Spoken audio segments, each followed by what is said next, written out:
citizen in the advent of fake news and disinformation in my country. We need to work it out. We need to prove that we are the voice of the people. We are the media. We are the facilitators.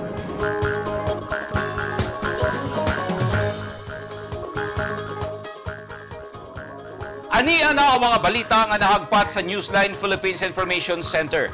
Ako si Paul Palacio. Tutok na!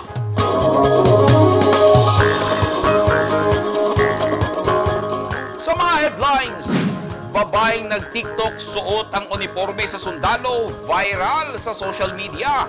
Pero, miani sa kiniog pagsaway. Kanhi NPA nga misurrender sa 10th ID, gipresenta atol sa Victory Declaration sa Davao City.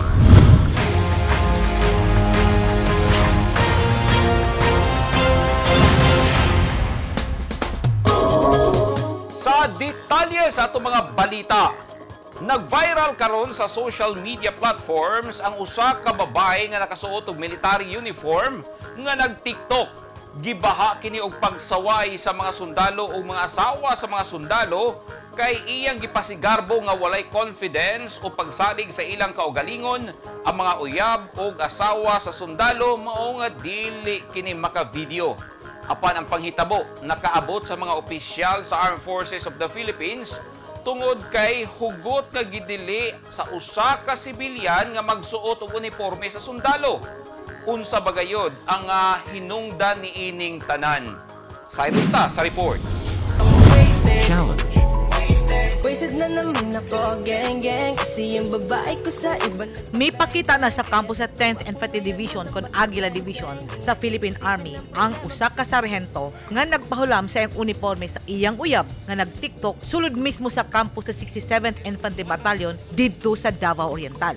Suot sa uyab ni sarhento ang iyang uniforme. Gisuot sa babay nga ginganan sa Team Army nga si Shiny Redondo nga nag-TikTok og nagsigyog pakudak suot ang uniforme sa iyang uyab. Gi-upload ni Redondo ang iyang video atol sa selebrasyon sa ika-123 nga anibersaryo sa Armed Forces of the Philippines.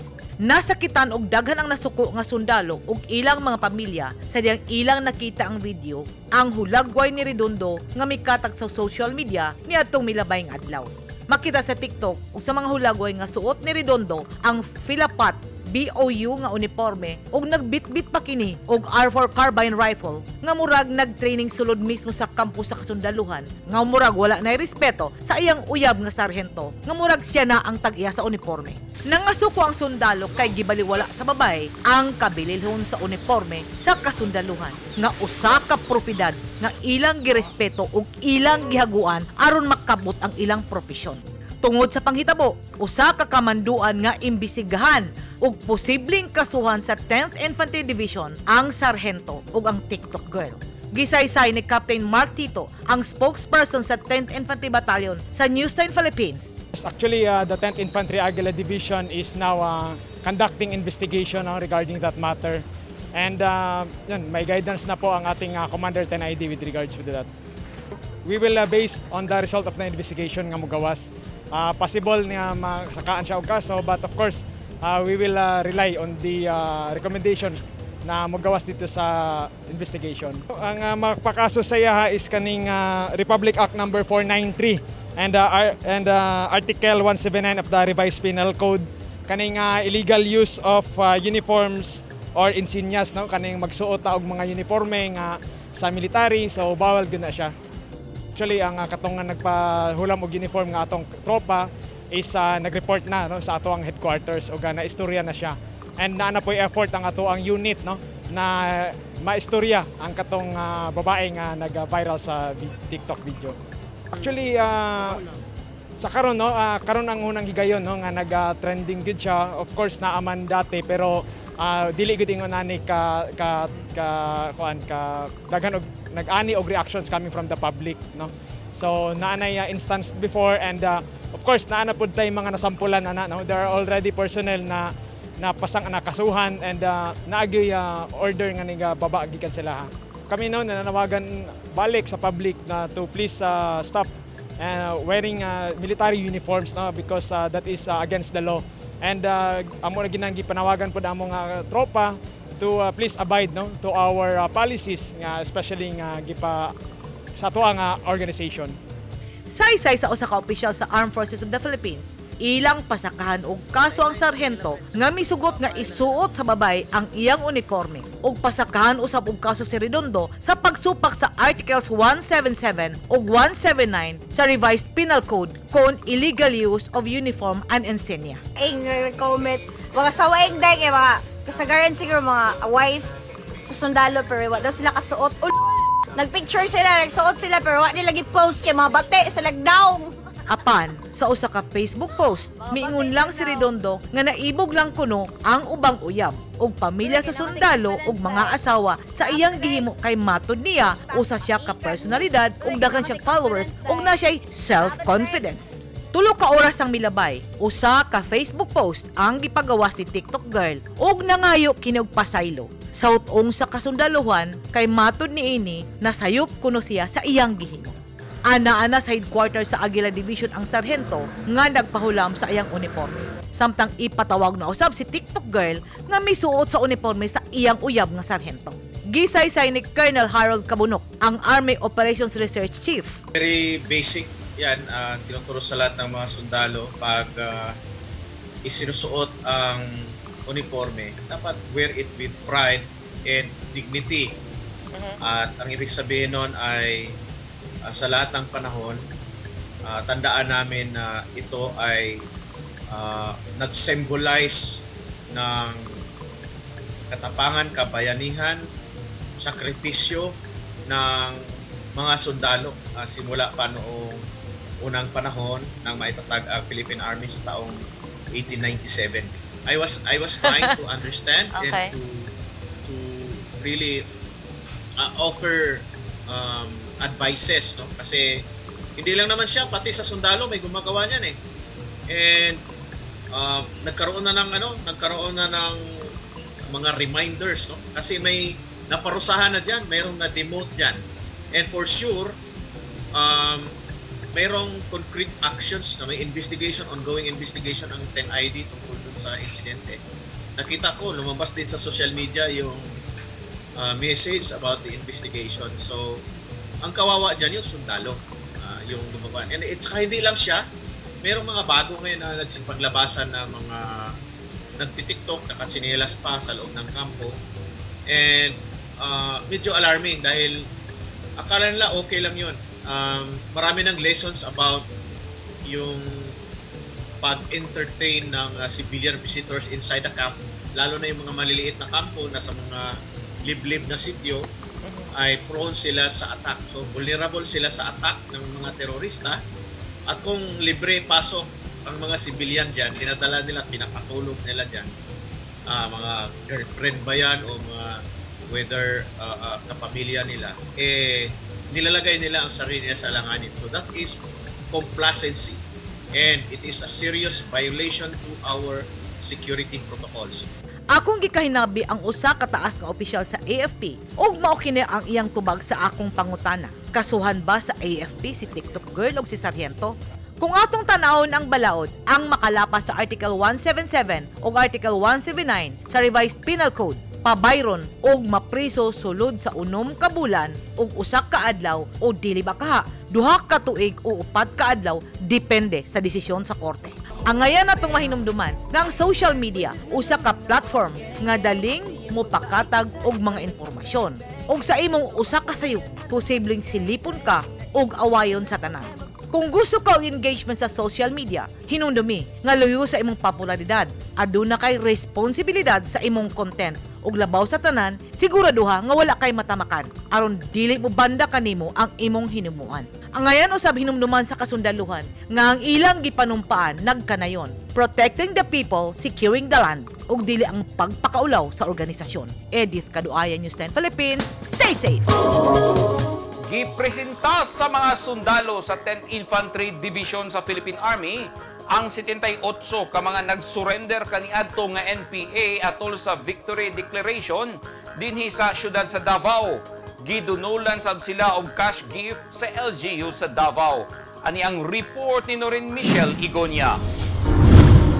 Apil ang magtiayon nga sila alias Mandy ug Jose nga mga kanhek kadre sa NPA ang mitambong sa Victory Declaration nga gipahigayon sa Rizal Park sa Davao City kaganihang buntag. Nag-surrender na sila kaniadto sa mga sundalong ubos sa 10th Infantry Division ug ang ilang mga kaubanan nga naglihok sa mga area sa Paquibato District, Davao del Norte ug Bukidnon. Gani, dala sa ilang pag-surrender ang mga high-powered firearms nga gipresenta atol sa Victory Declaration. Sa 78 ka mga surrendery, daghan kanila ang mga opisyal sa NPA nga mibiya sa kalihukan nga nagpait sa bukid. Nana ko yung nauna nga mo kwan naunta kanang mobalik sa gobyerno mo surrender.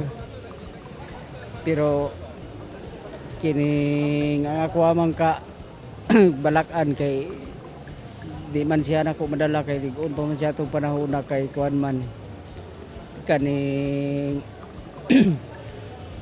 ligon pa siya ba niya hadlok pod siya og musurrender mi patyon rami diri sa gawas. Pinakadakong hinungdan ako katong wala na gyud mi madawat nga suporta gikan sa masa og sila na mismo ang nagatug-an sa mua ba kung asa mi mo na nga kanang dali na mi ma-enkwentro, wala na mi mga pagkaon, kapoy kay sigbaktas kay mahibalan man gyud mi asa mi dapit. Mo na nga nakatuklo jud sa kuha mo surrender kay wala na gyud mas support. Nakadesisyon si Rudy Sabalya alias Igor nga musurrender kay nakita niya ang gihatag nga tabang sa gobyerno sa mga nagsurrender nga NPA. Nakita man namo sa gobyerno nga maayo na ang gobyerno. Samantala dito grabe mang doktrina gud dito sa taas nga ayaw mo pag-surrender kay patyumos military. Pero namang gud nagkuan sa mo si GR Laglagan katong kernel ba. Motong nagsurrender mi siya kay maayo man day pag-abot na mo sa brigade maayo man pag-atiman nila. 40 ka tuig lisod gyud kayo. Usay nay operasyon na di may makakaon ana ba. Kapin 5 ka dekada nang nahimong babag ang insurhensiya sa nasod. Karong adlaw gisaulog ang Victory Declaration sa 78 ka mga kanhim miyembro sa CTG nga naglihok sa San Fernando, Bukidnon, dakong bahin sa Talaingod, Davao del Norte ug sa Paquibato District dinhi sa Davao City. Mismong si Davao City OIC Mayor Sebastian Duterte ang nag-welcome sa mga kanhi NPA ug gidunulan sab nila kini og cash gift. Sa mga surrenderies, no? I just want to say, gusto na ko na may bawaan ninyo, katong pag-surrender ninyo, you have already been forgiven. Katong pag-surrender ninyo, misalig na po mi sa inyo ba? If you trusted us enough na para mo-surrender mo, nga musalig mo sa mga, minsalig na midaan sa inyo. So salamat kaayo sa inyong pagsalig sa mga. Padayon sab sa panawagan ng militar sa mga aktibo pa sa kalihukan nga mo-surrender na lang aron makatagamtam og haruhay nga kinabuhi nga dili magtago-tago sa bukid. Actually, meron pa tayong mga ilan na areas like yung sa may natira pa na konti sa Davao Oriental, yung Guerrilla Front 18, sa 1002nd yung Guerrilla Front 57, but we do hope na before the term of our President Rodrigo Rodo Duterte, we could declare na insurgency free ang area ng 10th Infantry Aguila Divisions. Gipasalig sa mga sundalo nga dili nila pasagdan ang mga nagsurrender nga NPA ug tumanon gyud nila ang saad sa gobyerno para kanila. Maraming problema yung city government. In fact, sila lahat ay dadaan sa psychosocial intervention para mapadali yung kanilang pagbalik sa community. Mitambong sa programa ang kanhi 10th ID Commander nga si Major General Ernesto Torres Jr. nga kasamtangang NOLCOM Commander. Noreen Michelle Igonia, Newsline Philippines, stay safe.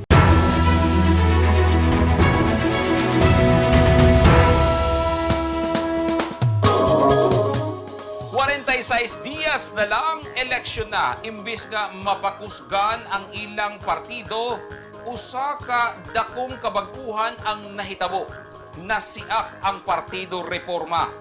May kambya si kanhi House Speaker Pantaleon Alvarez, ang president sa Partido Reforma, o mitabok kini sa partido ni presidential candidate Leni Robredo. Unsa ang kamatuoran ni ining tanan kaniya ang report. Daghan ang nakuratan sa dihang gibaniog kaganihang buntag nga nasiak na ang Partido Reforma. Kini human gianunsyo ni Davao del Norte 1st District Representative Pantaleon Alvarez sa Partido Reforma nga iyang giendorso ang kandidatura ni presidential candidate ug Vice President Leni Robredo alang sa May 9 presidential elections. May bisita ang grupo ni Robredo sa Davao del Norte ganihang buntag ug dungan nilang gialsa ang kamot ni presidential candidate Leni Robredo isip pagduso sa iyang kandidatura ug paghatag sa ilang suporta. May pagawas na si Congressman Alvarez ug sulat pahayag human mipahawa si presidential aspirant Senator Ping Lacson sa Partido Reforma tungod kay may suporta kini og laing kandidato.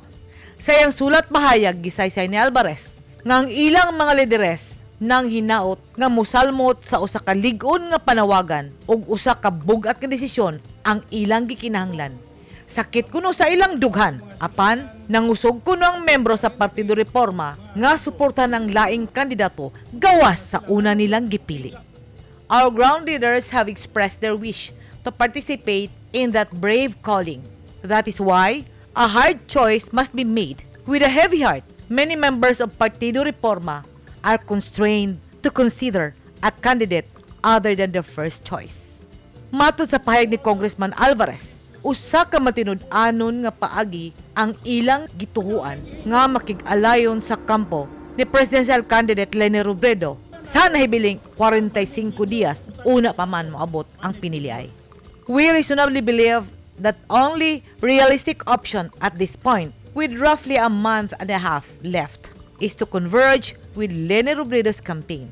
Bisan pa man sa ilang paghawa sa kampo ni Lacson, gihulagway ni Congressman Alvarez nga usa ka kwalipikadong kandidato pagka-presidente si Lacson. Apan, ang kamatuoran nga ilang nakita sa mga komunidad mawi ilang basihan sa ilang desisyon. Sa iyang press conference sa General Santos City, gipadayag ni presidential candidate Ping Lacson nga magpadayon siya sa iyang kampanya isip independent candidate. Allow me to say, like a true-blooded warrior that I am all my life, I will continue this fight in pursuit of my quest to serve my country and our people. As your Chief Executive, if God and the Filipino people will it, come May 9, 2022. Magkakasama pa rin tayo sa laban na ito. Tulad ng paulit-ulit kong sinasabi, tuloy ang laban hanggang sa dulo. Una niini, tamis ang panagkuyog ni Lacson o grupo ni Alvarez sa Reforma, apan kaganina na otro ang tanan.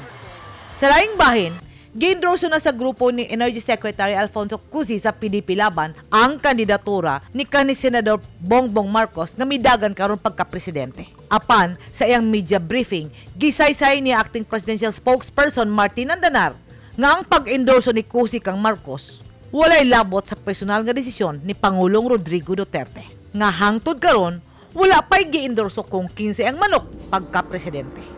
Ang ngayon natong hinumduman nga isip mga botante, nga ang atong katungod nga mo pili kinsang magdala sa panggamhanan sa atong nasud, atong katungod, o kung unsa man ang atong desisyon, kini mao ang tinuod nga desisyon nga nagikan sa atong kasing-kasing. Edit Kaduay, News 10 Philippines, stay safe! At tangi! 20 million nga potable water system project sa Alabel, Sarangani Province gisugda na. Og mga indigent o mga mag-uuma sa Dapitan City gihatagan og ayuda sa lokal nga gobyerno. Naging mapaghamon ng taong 2020 sa bawat Pilipino at sa Philippine Charity Sweepstakes Office. Nakapanlulumo at nakapanghihina, ngunit hindi tayo kapwa susuko. Mula noon, ngayon, at sa hinaharap, asahang makakasama ninyo ang PCSO sa pagbangon ng Pilipino sa anumang pagsubok. We will get through this crisis as one nation. PCSO.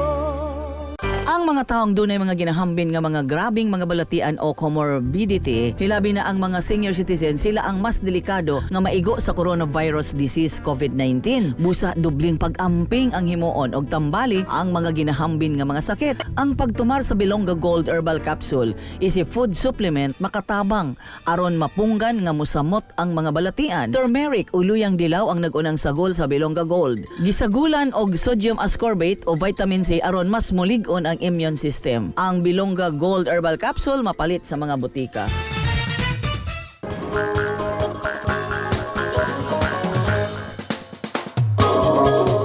Gatusan ka mga residente sa lungsod sa Alabel, Sarangani Province ang makabenepisyo sa itukod nga potable water system project nga gipunduhan og 20 million pesos gikan sa NTF-ELCAC. Kini na ang tubag sa dugay mulo sa mga residente sa barangay nga sa kadugay panahon nag-antos pagkalos og tubig sa sapa.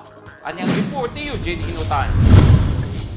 Human sa groundbreaking ceremony kagahapon Marso 23, sugdan dayon ang konstruksyon sa Level 2 potable water supply system sa Purok Muling, Barangay Alegria, Alabel, Sarangani Province.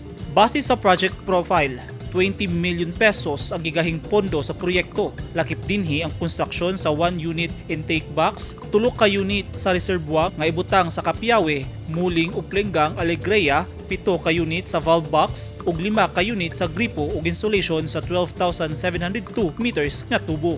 Matod sa Alabel Municipal Engineering Office, ang lugar sa Pligang dunay mas taas nga elevation ug kataason kung itandi sa area sa Pagang ug Dugang sa niini. Mas mubo ang ruta ug mas mahimong accessible ang distribution sa tubig sa mga residente kung hingpit na kining matapos kumpara sa orihinal nga giplanong gagianan. Ang proyekto ubos sa support to Barangay Development Program sa National Task Force to End Local Communist Armed Conflict. Tinguha sa proyekto nga ma-address ang ugat sa insurhensiya nga nakahatag og kabalaka, kahadlok, ingon man kawadon sa kinabuhi sa mga residente hilabi na sa kabukiran. Dunay 4 ka mga barangay sa Alabel ang ikonsiderang benepisyaryo sa proyekto sa NTF-ELCAC nga gilangkuban sa Alegria, Dumulok, Pag-asa ug Barangay Datal-Angas. Sa mensahe ni Municipal Mayor Vic Salarda, gipasalamatan niini ang national o provincial government sa ilang suporta sa mga programa alang sa kalinaw hilabi na sa water system sa dapit nga dugay ng pangandoy sa mga residente. Eugene Hinutan, Newsline Philippines. Stay safe. Nagpahigayon og laing hugna sa psychosocial intervention sa Siargao Island ang lokal nga panggamhanan sa Cagayan de Oro City pinaagi sa City Social Welfare and Development Psychosocial Division. Sa 67 ka mga bata gikan sa Barangay Pilaring ug Punta ang miapil sa aktibidad arong hingpit nga mahupay-hupayan ang ilang gibati nga trauma tungod sa nasinating kalamidad sa isla. Gibansaysab ang mga hamtong apil na mga barangay workers, municipal workers ug teachers sa psychosocial first aid aron sila nahunya ang motiwas sa pagpahupay sa trauma sa ubang kabataan. Tumong sa CSWD, Psychosocial Division, nga mapadali ang pagbangon sa mga survivors sa gibating trauma tungod sa paglampurna sa bagyong Odette niadtong Disyembre sa milabayng tuig. Kahinumduman, una nang mihatag og psychosocial intervention ang CSWD sa lugar niadtong Pebrero 3 hangtod 8 sa milabay nga bulan. Nagpasalamat si Attorney Maria Liza Resurrección, ang mayor sa Pilar, Siargao Island sa LGU. CDO.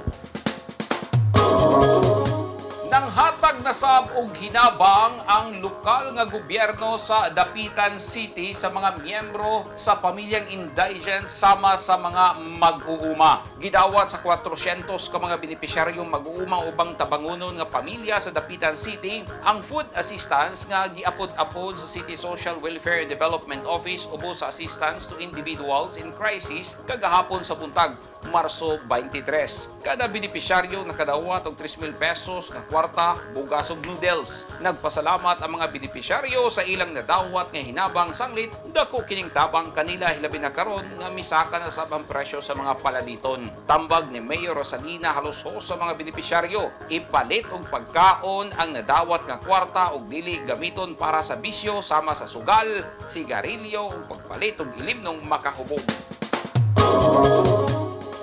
Gihimo sa unang higayon sa Bureau of Fire Protection, BARM, ang Firefighters Challenge nga giapilan sa laing-laing ahensya sa gobyerno. Subay sa selebrasyon sa Fire Prevention Month karong tuiga, gipahigayon sa mga opisyal o personahe sa BFP BARM ang first Firefighters Challenge 2022 sa Notre Dame University sa Cotabato City. Ang kompetisyon giapilan sa teams nga gilangkuban sa mga pinili nga personahe gikan sa BJMP, PNP, Coast Guard, Cotabato City ug Sultan Kudarat Fire Volunteers. Una gisugdan ang kompetisyon, nagpakita una og sample presentation ang mga pinili nga mga personahe sa BFP SRF sa Firefighter Challenge alang sa katuyuan sa demonstrasyon. Ang time-based nga kompetisyon dunay 5 ka stages nga gilangkuban sa bucket relay, donning of firefighters PPE, hose throwing, connection, and fire suppression, victim rescue carry, and ladder carry and ladder race. Gawa sa pagmugna og maayong panaghigalaay o kamaradiri sa mga partisipante, tinguha sab niini ang pagpalambo aron madugangan ang ilang firefighting skills nga makapakusog sa fire safety ug awareness campaign sa publiko.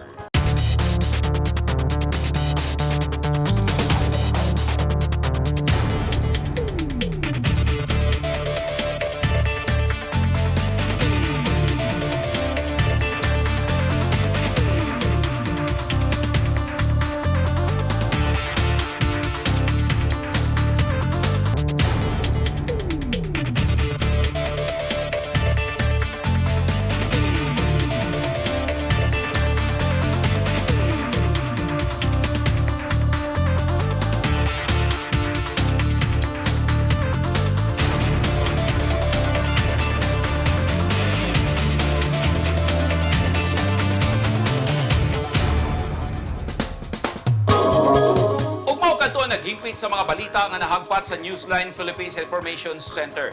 Alang sa dugang balita, bisitaha ang website na www.newsline.ph. Sa Facebook page, Instagram, newsline.ph. ug sa Twitter, newsline.ph. Kung aduna mo'y mga balita o impormasyon sa inyong tagsa-tagsa ka mga lugar sama sa sunog o baha, mamahimo ka na inyong i-share pinagi sa Newsline Messenger. Makita o sabi ninyo sa Channel 49 at Channel 50 sa NCTV and Cable TV sa North Cotabato.